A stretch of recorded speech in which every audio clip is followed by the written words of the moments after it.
Not long ago, there was a warrior whom went by the name of Tuna. Tuna was enthused by the innovations of the creators. He traveled far and wide looking for survivors of the world. His adventures brought him the brightest of diamonds and strongest of netherites. However, Tuna could find no happiness in the overworld, as he crossed many empty villages, where war had consumed the townsfolk, and all was left empty and alone.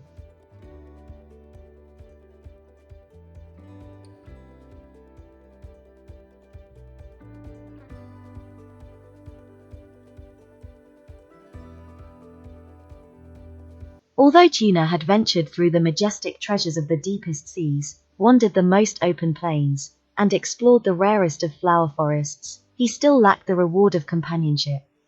Onward he pressed, continuing to find new hope, by bearing the fights of the nether worlds, in order to span large gaps, portal hopping in hopes to arrive to civilization.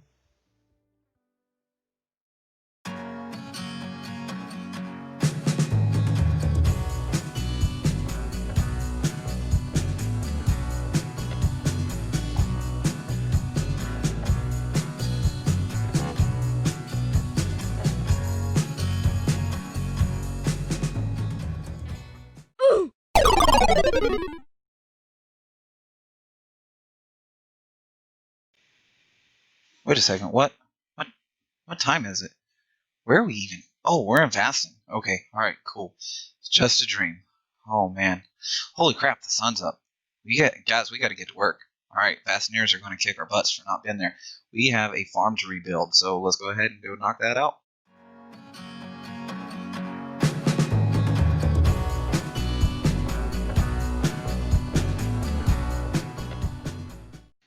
So in today's episode, we are going to be reinventing our sugarcane farm because we don't need a flying machine on Vasten. So let's get to making something more innovative.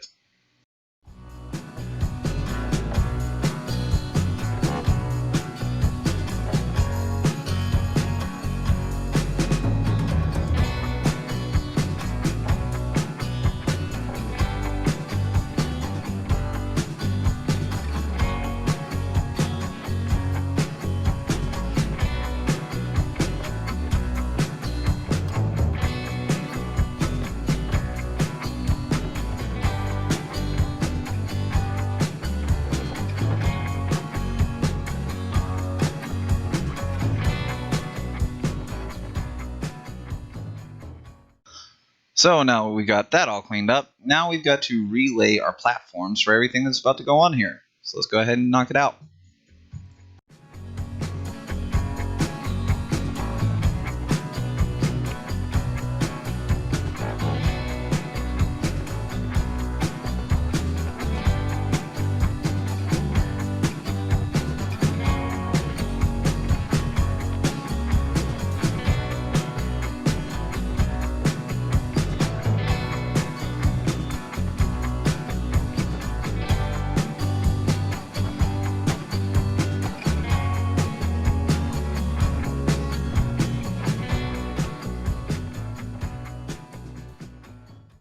Alright, so now we are placing all of our grass for our sugarcane to go on, and you'll notice I've got different lanes set up.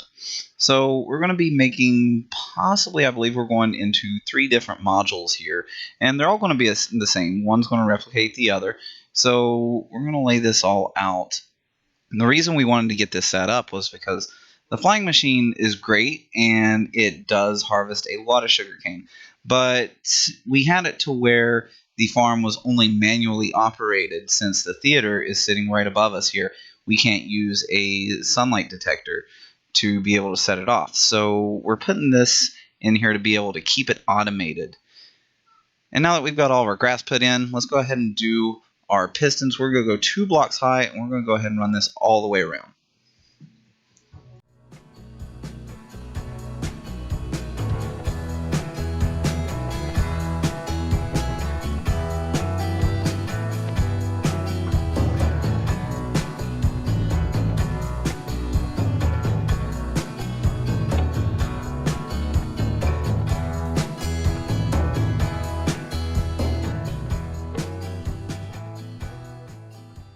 Okay, so we've got our pistons all in place. So all these are going to be used for is knocking the sugarcane down once it gets too high. Now we need to start working some of our redstone components. So what we're going to do is we're going to use some observers to be able to update and tell us when our sugarcane's growing. So we're going to put one facing the grass, and then we're going to put the next one facing down into that observer. So we're going to use that as a power signal over to our pistons. So we're going to do the same thing on each module, one facing the grass, which would be the bottom one, and then the second we put up is going to observe the other observer. And we're just going to use that for our redstone pulse. So let's go get our gear.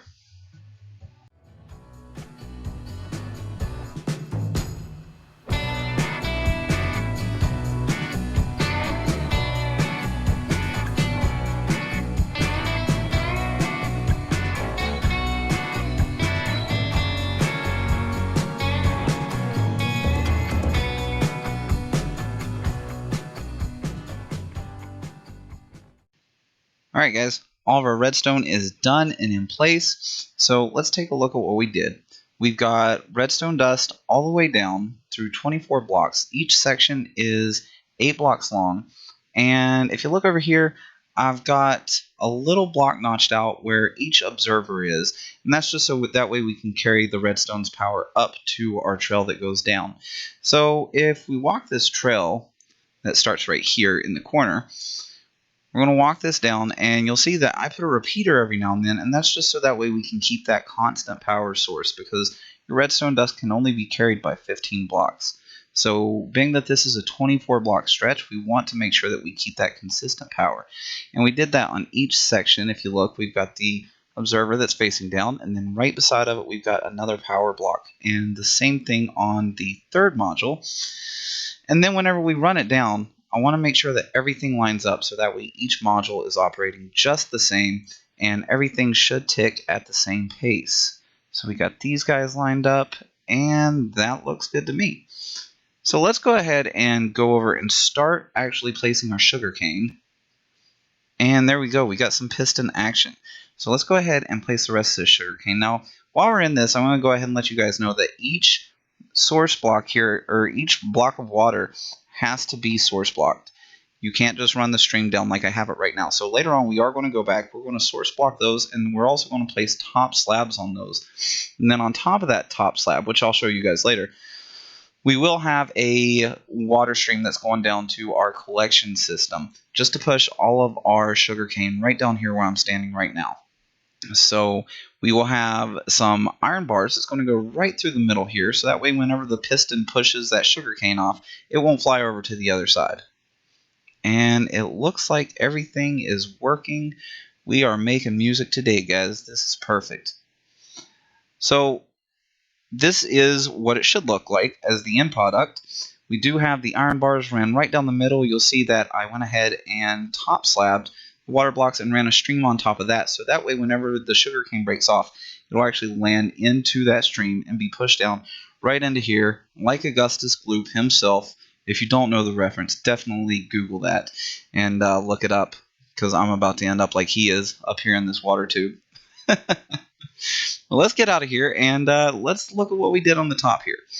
So up top, we ran through and we had such a huge collection of bamboo that I decided to get rid of some of the bamboo that we had there and start putting them in barrels just as a little decoration, but also kind of keep it a little bit more organized. Now, the red pulsing that you see is actually every time that the sugarcane wants to grow, it will actually send a pulse through all this redstone, which will fire our pistons. And that's what's going to make it automated to where we don't even have to babysit this thing anymore.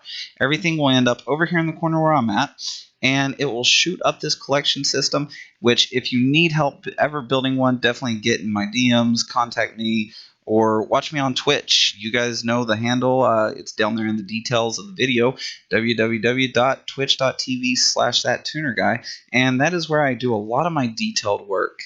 So if you guys like this video, go ahead, do me a favor, hit that subscribe button. Where's it at? Right there. All right, go ahead and click that guy right there. And that's it for the year, guys. Have happy holidays.